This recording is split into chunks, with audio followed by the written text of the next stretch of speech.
في بداية موسم بأحلام وطموحات جديدة، الأهلي يقص شريط الموسم الجديد بفوز مستحق على الإسماعيلي.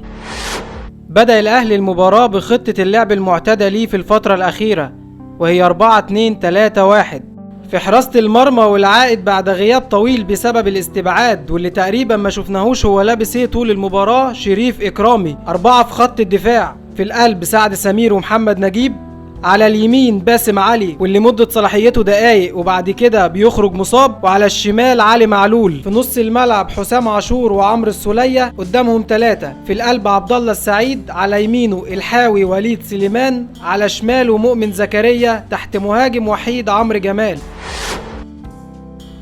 ظهر الأهلي في مباراة الإسماعيلي بنفس طعم وريحة الأهلي في الموسم الماضي.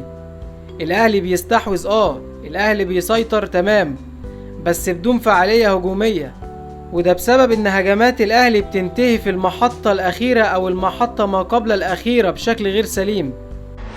بدأ الأهلي المباراة بفرض سيطرته وطريقة لعبه والاستحواذ على الكرة لفترات طويلة في ظل تراجع لاعبي الإسماعيلي في مناطقهم الدفاعية. تدريجيا بدأ الأهلي في ترجمة الاستحواذ على الكرة إلى هجمات خطيرة ومركزة على مرمى الإسماعيلي، بس ينقصنا إنهاء الهجمة بشكل صحيح عشان نقدر نجيب الكرة من جوه الشبكة. اتركزت هجمات الأهلي في الشوط الأول على الجبهة اليمنى المتواجد فيها وليد سليمان ومحمد هاني، مع حدوث هبوط حاد في أداء الجبهة اليسرى المتواجد فيها علي معلول ومؤمن زكريا. وليد سليمان كان أنشط لاعبي الأهلي في الشوط الأول، واتحرك تقريبا في كل مكان في الملعب. اتحرك في اليمين وعمل عرضية، اتحرك في وسط الملعب وشاط بشماله، واتحرك في الشمال وشاط بيمينه، ورجع يعمل الواجب الدفاعي وعمل تاكلينج وقطع الكورة. ربنا يحميك يا ابني. بالرغم من معاناة الأهلي دفاعيا في الفترة الأخيرة، ولكن حسام البدري قدر يتغلب على المشكلة دي بأنه يقلل المسافة بين نص الملعب وخط الدفاع، وعدم ترك مساحات للاعبي الإسماعيلي في نص ملعب الأهلي يتحركوا فيها. العارضة بتحرم عبد الله السعيد من تسجيل هدف عالمي واستمرار لمسلسل سوء الحظ اللي بيقابل الأهلي في ملعب بتروسبورت. الظاهر إن جامايكا سابنا وبقى مع ناس تانية. كالعادة عبد الله السعيد يفتتح أهداف الأهلي في الموسم الجديد زي ما عملها الموسم اللي فات مع طلائع الجيش. إن شاء الله مبروك علينا الدوري.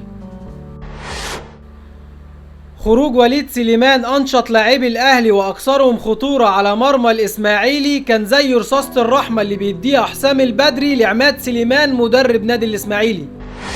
نقاط سريعة. استمرار المسلسل الهندي في إهدار الفرص السهلة على مرمى المنافسين. مش عارف امتى الهجمات دي هنجيبها من جوه الشبكة. عدد التسديدات اللي سددها الأهلي في مباراة الإسماعيلي تقريبا أكتر من عدد التسديدات اللي سددها الأهلي في الموسم اللي فات كله، بس مش معنى كده إن كل كورة ومن أي مكان نسددها على مرمى المنافسين. استعاد عمرو جمال جزء كبير من مستواه في مباراة الإسماعيلي، وكان محطة هجومية جيدة للنادي الأهلي، بس محتاج يكون متواجد داخل منطقة الجزاء لأطول فترة ممكنة. سؤال محير، ازاي فريق بحجم النادي الأهلي وفي أول مباراة ليه بعد فترة الإعداد يصاب لاعب من عنده بدون أي احتكاك بعد 10 دقايق بس من بداية المباراة؟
ايه ده؟